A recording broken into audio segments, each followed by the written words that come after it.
Break के बाद एक बार फिर से स्वागत है आपका। खबरों का सिलसिला शुरू करेंगे। भारत से लौटने को तैयार नहीं है बहुत सारे पाकिस्तान के नागरिक। पहचान छिपाने की कोशिश ये लोग कर रहे हैं। पहचान छिपाने के लिए अपना पासपोर्ट फाड़ रहे हैं पाकिस्तानी नागरिक।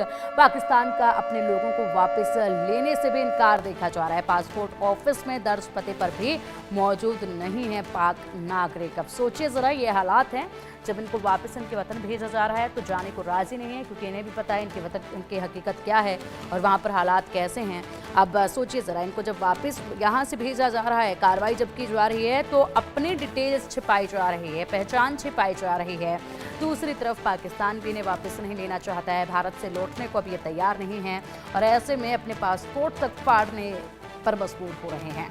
तो सोचिए, पासपोर्ट फाड़ कर अपनी आइडेंटिटी छिपाने की कोशिश कर रहे हैं। इसी के साथ दस्तावेज में जो एड्रेस दिए गए हैं वहां पर भी कहीं ना कहीं झोल जो है वो नजर आ रहा है। इस वक्त ये भी बड़ी समस्या जो है वो उत्पन्न होती नजर आ रही है, क्योंकि यहाँ पर इन तमाम पाकिस्तानी नागरिकों को वापस इनके वतन भेजना है, लेकिन ये यहाँ से जाने को तैयार नहीं है। जिस तरीके का जाल इन्होंने बिछाया हुआ है कि शादी यहाँ करेंगे या वहाँ पाकिस्तान में करेंगे, फिर बच्चे दूसरे देश में पैदा करते हैं और उसके बाद फिर जाते वक्त जो स्थिति उत्पन्न होती है उसको लेकर ये लोग अपना दुख बयां करते हैं। अब चलिए इसी पर देखिए हमारे सहयोगी के अटारी बॉर्डर से आदित्य वदवान की रिपोर्ट। जो अगर हम बात करें तो पाकिस्तानीज की पाकिस्तानीज को भारत छोड़ने के लिए जो आज है डेडलाइन खत्म हो गई है, लेकिन अभी भी आप यहाँ है। इसका किस तरीके से बताइए, कब आपका आप कैसे वापस जाएंगे, क्योंकि डेडलाइन तो ऑलरेडी समाप्त हो चुकी है। सर हमारी टिकट देर थी तो टिकट की वजह से हम रात ही पहुँचे 11 बजे। अभी आए, बॉर्डर क्रॉस हो जाएगा।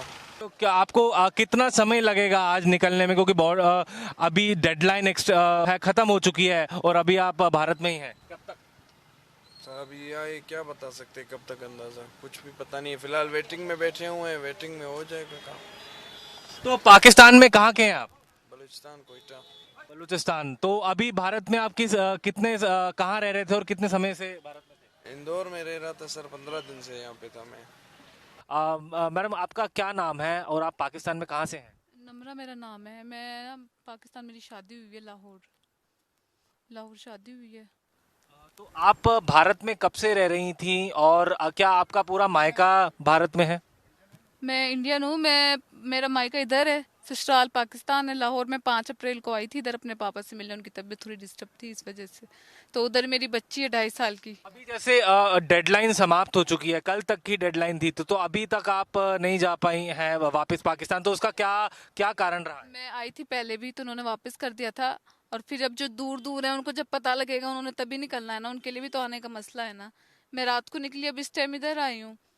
कल हमारे जानने वाले गए, उन्होंने बताया कि जाने दिया है, तो फिर आज हम लोग आ गए। तो भारत में आप कहाँ से हैं, कहाँ है आपका? यूपी से। यूपी में कहाँ? किराना। तो आपको क्या आज कितना समय लग सकता है अभी आप पाकिस्तान जाने में, क्या लग रहा है? देखते हैं आगे, जैसा वो गवर्नमेंट की वो होगी उस हिसाब से। अच्छा, जब भारत सरकार ने ये फैसला लिया कि वीज़ा की जो तिथि रद्द कर दिए गए हैं सारे पाकिस्तानी वीज़ा, तो आपका जो परिवार है उसके क्या प्रतिक्रिया रही, क्योंकि आपको अब पाकिस्तान वापस जाना पड़ेगा? उस समय आपके और आपके परिवार में क्या मन में चल रहा था? मेरी बच्ची है 2.5 साल की, तो उसकी वजह से ज़्यादा टेंशन थी, वो किस तरह रहेगी, वो ज़्यादा अटैच है मेरे से। तो पहली बार ही मैंने उसको छोड़ा है, तो बस अम्मी पापा इसी वजह से परेशान है, रो रहे हैं देख के मेरी तरफ कि मैं अपनी बच्ची को छोड़ के आई हूँ। 2 साल बाद मैं आई थी, तो इस तरह सिचुएशन हो गई, तो जिस वजह से जल्दी जाना पड़ रहा है। मेरी बेटी उधर है। और चलिए अब एक और बड़ा अपडेट सामने आ रहा है। पहलगाम आतंकी हमले की एनआईए जांच तेज हो चुकी है। एनआईए के डीजी सदानंद वसंत पहलगाम पहुंचे हैं, बेसरन जा रहे हैं एनआईए डीजी सदानंद, और ऐसे में ये कार्रवाई अब तेजी के साथ आगे बढ़ रही है। तमाम एविडेंस यहां से इकट्ठा किए जा रहे हैं। कल यहां से आतंकियों के आने जाने के रूट के बारे में जानकारियाँ जो हैं वो जुटाई जा रही थी, रूट के बारे में मालूमात ली जा रही थी, और उसी के साथ आज जब डीजी पहुंचे हैं तो बड़े अपडेट उन्हें दिए जाएंगे कि अब तक क्या क्या एविडेंस हाथ लगे हैं, क्या क्या क्या जानकारियां सामने आई हैं, किस तरीके से यहाँ पर जो रूट था वो अपनाया गया था इन आतंकियों द्वारा, कहाँ से इन्हें मदद मिली थी, कौन था इनका मददगार जो यहाँ तक के लोग पहुँचे और किस तरीके से यहाँ पर ये पहुँचने के बाद इनके साथ और लोग शामिल थे जो केवल यहाँ पर हथियार लिए नहीं बल्कि ऐसे लोग भी शामिल इसमें हो सकते हैं जो दूर खड़े होकर इस पूरे तमाशे को देख रहे होंगे।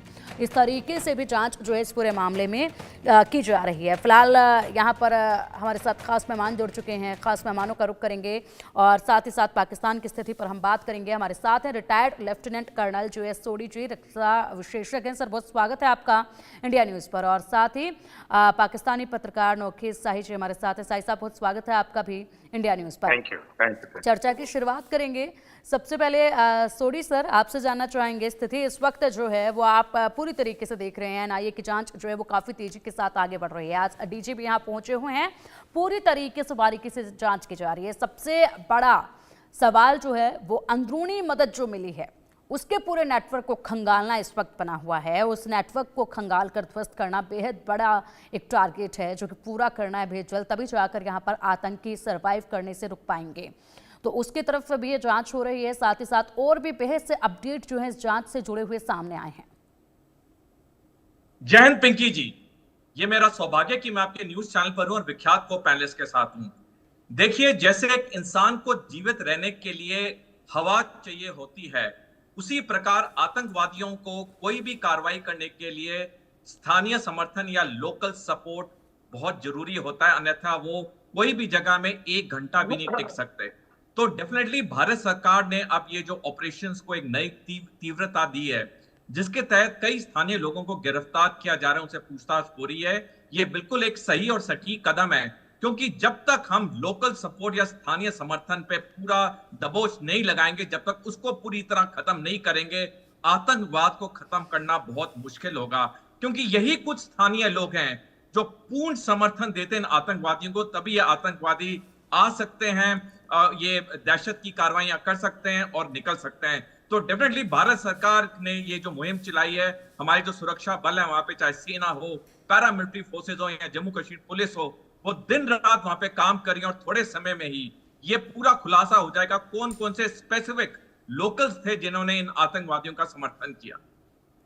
बिल्कुल, बहुत जल्दी ये खुलासा हो जाएगा। ऐसे में शाही साहब आपसे जानना चाहूंगे, पाकिस्तान की स्थिति तो बद से बदतर होती जा रही है, डर का माहौल वहां पर साफ तौर पर देखा जा रहा है।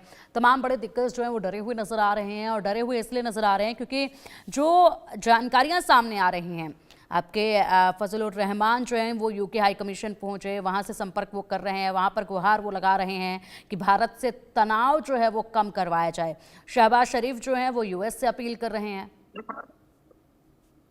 देखें, ये जो सबसे पहले आप लोगों ने जो बात की है ना, वो बहुत जरूरी है उसको समझना, और ये आपने अपनी अवाम को बताना है कि ये जो हम क्या कह रहे हैं आप लोगों को, हम ये कह रहे हैं कि आप कोई एविडेंस लेके आए हमारी इन्वॉल्वमेंट का जो आपके पास नहीं है। और ये आज बड़ा अच्छा स्टेप है आप लोगों का कि आपने पहले अपने गिरेबान में झांकना शुरू किया है कि ये जो दहशतगर्दी, इसने तो पूरे खिते को, हम सबसे ज्यादा अफेक्टेड कंट्रीज में से हैं पाकिस्तान।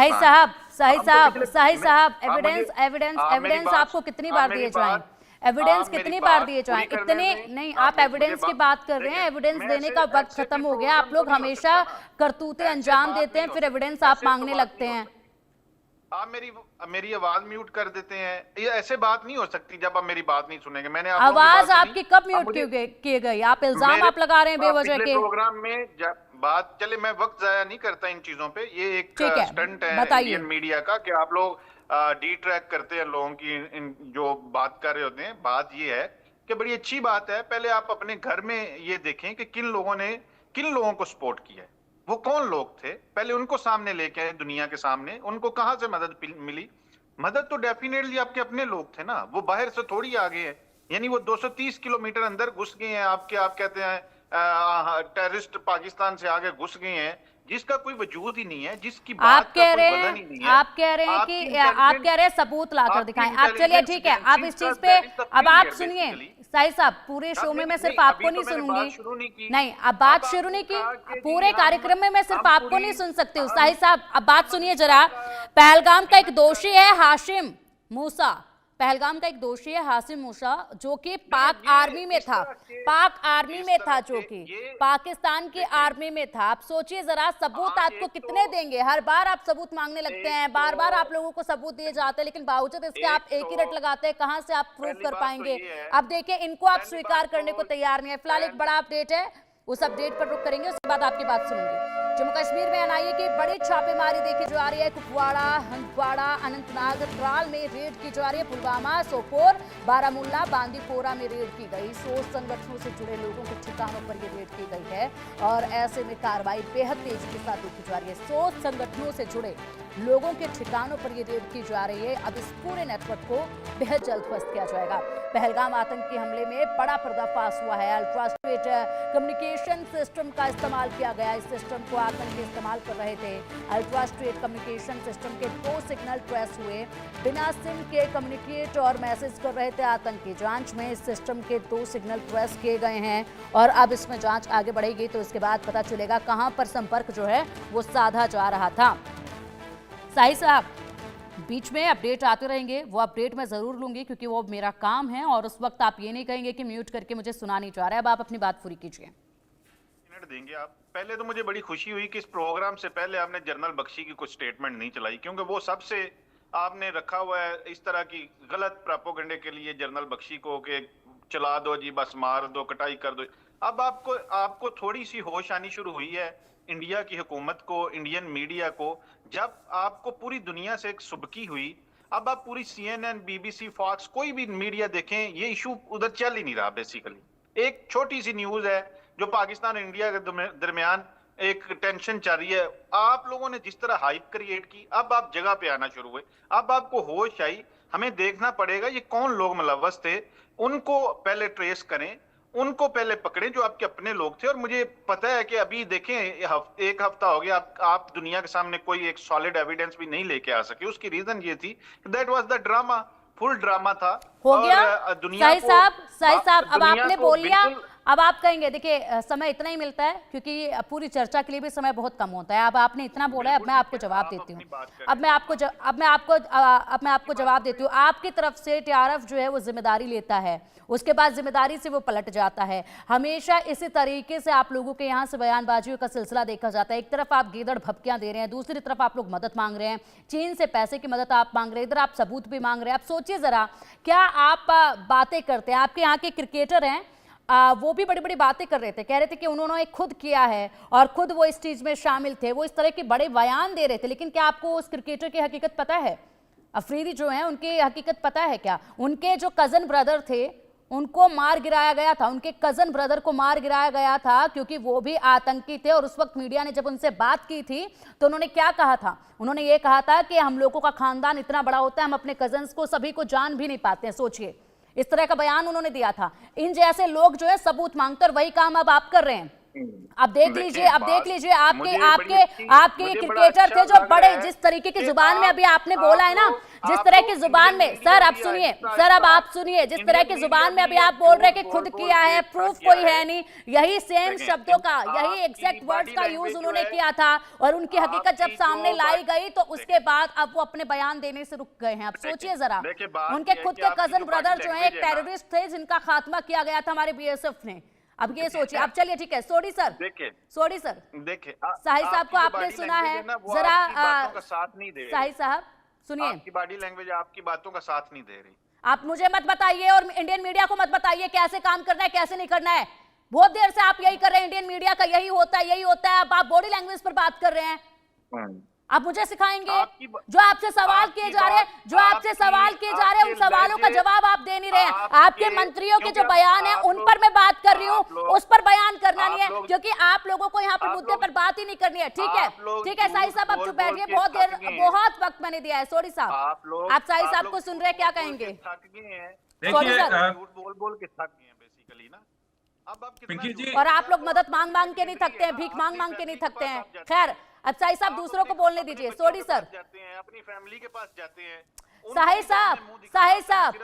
साहिब साहब बहुत ज्यादा अब आपका हो रहा है, बहुत ज्यादा पर्सनल अब आप जा रहे हैं। अगर आप यहाँ पर मुद्दों पर चर्चा कर सकते हैं तो ही बैठिए, आप मुद्दों पे चर्चा करते मैं हैं। मुद्दों पर यही तो चर्चा मसला कर है, रही हूँ। यही तो मेरी आपको आपसे बात आपके होती यहाँ है। के क्रिकेटर की हकीकत देखिए, बता दी तो आपके तिलमिलाहट लहजे- किस बात की आपके हो रही है? लहजे में जो तलखी है, देखिए बात इशू पे आप लोग करते ही नहीं है। आप मुझे अब हमें आप बात खुद ही नहीं यहाँ करने पर देते। पर्सनल होकर कुछ बोले जा रहे हैं। ये आपकी गंदी मानसिकता जो आप दिखा रहे हैं, जो आपकी महिलाओं के लिए कुछ गंदी भी नहीं। मानसिकता, वो मैंने आप तो दिखा कहा रहे हैं कि बैठ के। इंडियन- अब आप चुप करके बैठिए, देखिए, दूसरे मेहमानों को भी सुनने दीजिए। इंडियन आपको मीडिया पता होना में- चाहिए डिबेट कैसे इंडियन चलती, मीडिया चर्चा अपोजिशन- कैसे चलती है। आप अपनी आपको पता अपोजिशन होनी का चाहिए। क्यों नहीं को साहिब पैनल में साहब, अपने लोग बिठाते? साहिब साहब, अब आप अपने दूसरों पैनल को में सुनने अपनी देंगे? अपोजिशन से क्यों नहीं अब लोग आप बिठाते? कुछ बोलेंगे तो मुझे रोकना तो आप पड़ेगा। अपनी- कुछ भी अनाप शनाप तो देखिए, बोलकर हम- आप जाएंगे नहीं यहाँ से। देखिए, रोकना तो मुझे आप पड़ेगा ना। लोग- आप लोग कांग्रेस से क्यों नहीं बुलाते किसी को अपने पैनल में?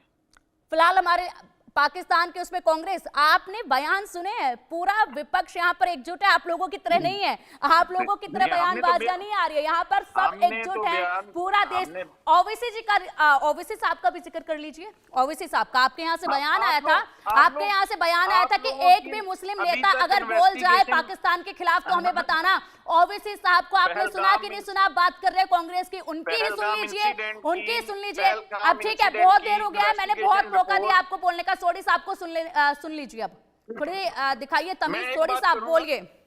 मेरी एक पिंकी बात जी- सुन लें आप, एक मिनट। सोडी साहब, आप बोलिए, वो चुप नहीं होने वाले हैं। पिंकी जी ऐसे है, पिंकी जी ऐसे है कि जब किसी इंसान के पास कुछ सही तथ्य होते नहीं है बोलने के, तो वो व्यक्तिगत हो जाता है, पर्सनल हो जाता है। हम सारे जानते हैं कि पाकिस्तान में औरतों की कोई इज्जत नहीं होती है। तो ये जो पाकिस्तान से जुड़े हैं, इन्हें कम से कम एक औरत एंकर की तो इज्जत रखनी चाहिए, और किसी औरत एंकर पे उन्हें ना सिखाएं, हमें पर्सनल नहीं होना चाहिए। अल्हम्दुलिल्लाह इधर पिंकी जी, जहां तक बात है पाकिस्तान के समर्थन की, जाती है, आतंकवादियों को, बताएं। 78 साल से हम नहीं करते पाकिस्तान आप लोग को ना। सबूत आप देते लोग आए हैं। इशू पे बात नहीं साहिब करते। हमने साहब, जब हमने आप सबूत बहुत दिए- इशू पे बात कर रहे हैं, अब दूसरे को भी सुन लीजिए। वो इशू पर ही बात कर रहे हैं, वो आपको चीजें बता रहे हैं, उनको भी सुन लीजिए। मैं इनकी बात नहीं कर रहा। अब आप बात को सुनेंगे, देखें, अब अभी आप लोगों ने सुनेंगे, प्रपोजल अब आप शुरू कर सुनेंगे। दिया है। मैंने आप लोगों को कहा है कि आप इंडियन सोडी मीडिया जी की को बात बोलने कर रहा हूं देंगे कि या नहीं इंडियन बोलने मीडिया देंगे? पे बैठे अपनी लोगों ये की- मदरसा छाप मानसिकता यहाँ मत दिखाइए। दूसरों को बोलने का मौका नहीं, दीजिए, सुनने की हिम्मत रखिए और उन्हें मैं सुनने दीजिए। अब अल्हम्दुलिल्लाह दुनिया के बेहतरीन अदारों से पढ़ा हुआ हूँ। साहिब मुझे साहब, मदरसा छाप भी साहिब मेरे साहब, लिए ये अगर एक अगर मदरसा ऐसी में जाना अगर भी ऐसी मेरे बात लिए है तो एक जरा फख्र दूसरों की को भी बात है। बोलने का मौका दीजिए। मदरसा आपकी में हरकतें जाना भी बता मेरे नहीं रही लिए हैं कि आप फख्र कहाँ की से बात पढ़े हैं। है। मुझे इसमें कोई देखिए- बेशर्म नहीं है। मदरसा में जाना मेरे सोडी लिए फख्र साहब, की आप बात है। बोलिए। अपने देखिए, दिल में रखिए। आपको जब एंकर ने बोल दिया है कि आप दूसरे को बोलने दीजिए, तो कम से कम एंकर की इज्जत करिए।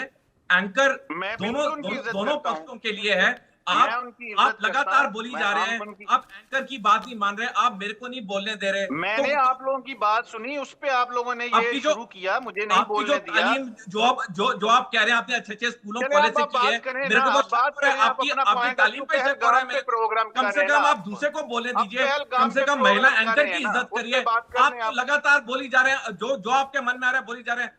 अगर आपने वाकई में अच्छी तालीम की है, आप दिखाइए ना यहाँ पे चैनल पे। आप तो भारत के चैनल पे कम से कम अपनी अच्छी तालीम, अपना बैकग्राउंड ये दिखाइए। चीजें हमने जनरल बख्शी से सीखी हैं। ये जनरल बख्शी से सीखी हमने ये चीजें। हम देखिए, तो बड़े तमीजदार लोग हैं। ये आप लोगों से सीखी हमने। आपने जिससे भी सीखी हो, हाँ। आप एक इंडियन चैनल, ये आपकी ड्यूटी है कि आप एंकर की बात मानिए, महिला एंकर की मैं पूरी इज्जत करिए। और मैं माननी आप- नहीं, आप- मैंने आप माननी दूसरे नहीं एंकर पैनलिस्ट की को भी बात, मैंने बोलने का सुनी मौका एंकर की दीजिए। बात। जब एंकर आप की बोले बात थे, मैंने मैंने माननी कुछ नहीं है। बोला बीच में, कुछ नहीं मैंने बोला, एंकर तो की बात कि आप माननी मेरे नहीं को सर। बोलने आप दीजिए। इशू पे बात करें, इशू पे हाँ। बात कीजिए। मैं इशू पे बात कर रहा हूं। देखिए पिंकी जी, 78 साल से हम पाकिस्तान को लगातार सबूत दे ही जा रहे हैं कि पाकिस्तान किस तरह से आतंकवाद कर रहा है, किस तरह से आतंकवादियों को ट्रेन कर रहा है, हथियार दे रहा है।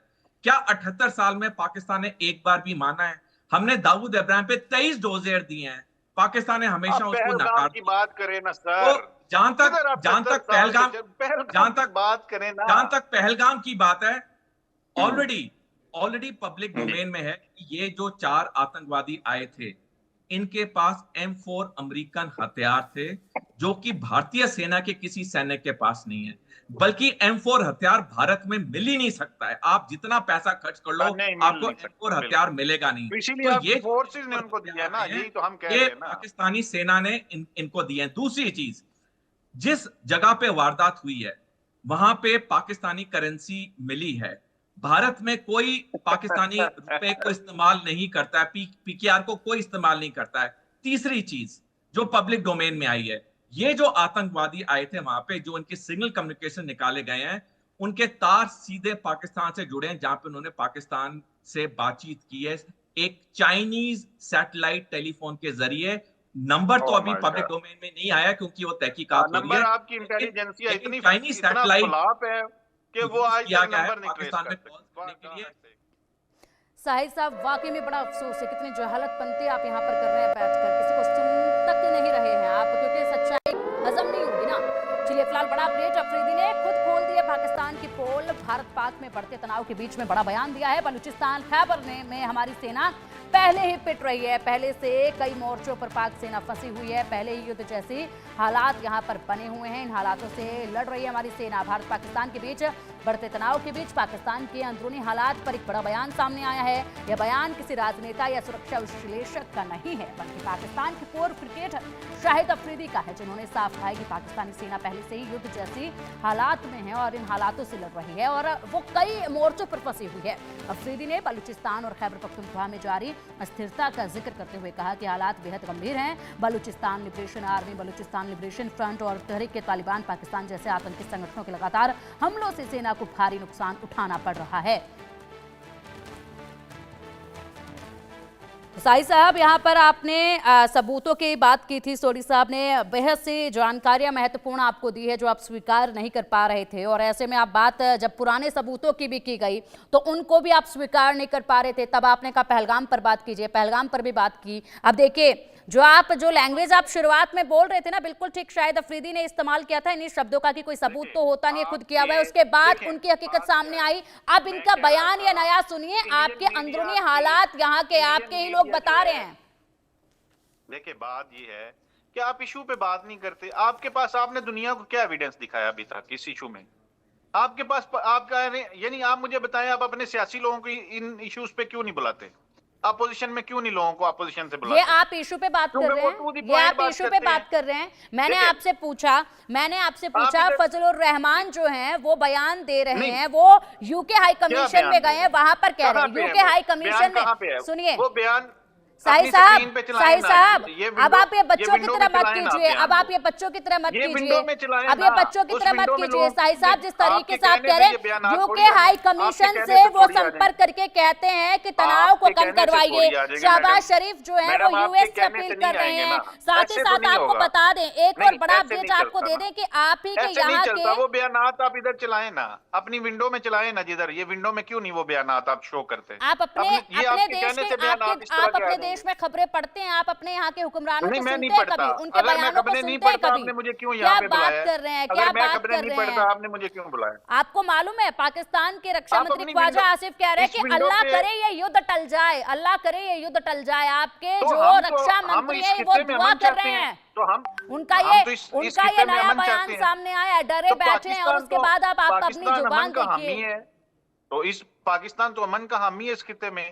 आप लोगों को कोई ना कोई मसला हो जाता है हर 2 साल बाद, जब आपकी गवर्नमेंट की जो वो है पॉपुलैरिटी का ग्राफ नीचे जाता है, आप लोग अपने मासूम लोगों को मारते हैं और फिर ड्रामा शुरू कर देते हैं। अब तो आपके साथ दुनिया में कोई मुल्क नहीं खड़ा। साहिद साहब, बड़े अफसोस की बात है, आप अपने आप को देखिए टेररिस्ट की लिस्ट में, ग्लोबल टेररिस्ट की लिस्ट में दूसरे नंबर पर आप बैठे हैं और आप कह रहे हैं कि अब आप लोगों के साथ कोई नहीं खड़ा है। अच्छा ये बताइए, चीन के पास पैसे मांगने के लिए गए थे, मिले या नहीं मिले? नहीं मिले ना। IMF के पास भी जाने की कोशिश करें, वहां पर भी कोई रास्ता आपको नजर नहीं आ रहा है। जहां जहां मदद मांगने आप जा रहे हैं, मदद आप लोगों को मिल नहीं रही है, और आप कह रहे हैं कि सारे देश जो है वो आपके खिलाफ हो गए हैं। बहुत बढ़िया। यहाँ पर अभी हाल ही में यूएस से जब बात हुई है शहबाज शरीफ की, तो क्यों ये कहा गया कि आपको अफसोस जताना होगा, पहलगाम पर आपको अफसोस जताना होगा? यूएस की तरफ से आपके प्रधानमंत्री को कहा गया है ये सच्चाई है जो आप स्वीकार नहीं करते हैं। पूरी तरीके से चर्चा को खराब करने के मकसद के साथ आप यहाँ बैठे थे, और वो मकसद के साथ ही आप यहाँ पर नजर आए हैं, और उसी तरीके से आप बातें भी कर रहे थे। बड़ा अफसोस है क्योंकि आपको पता है जिस तरीके की हरकत आप कर रहे हैं। सोडी साहब को देखिए, बिल्कुल शांत बैठकर आपकी बातें सुनी और अपनी बातें पॉइंट टू पॉइंट उन्होंने रखी है, लेकिन आप अपने आप को देखिए, जो आप गिरेबान में झांकने की बात करते हैं ना, तमाम सबूतों की बात आप कर रहे थे, उन्होंने इतनी महत्वपूर्ण जानकारियां आपको दी हैं, और आप यहाँ पर तब से हर किसी के बीच में बोल रहे हैं यहाँ पर पर्सनल आप हो जा रहे हैं, पर्सनल कमेंट आप कर रहे हैं। बड़ा अफसोस है, बड़ा अफसोस है।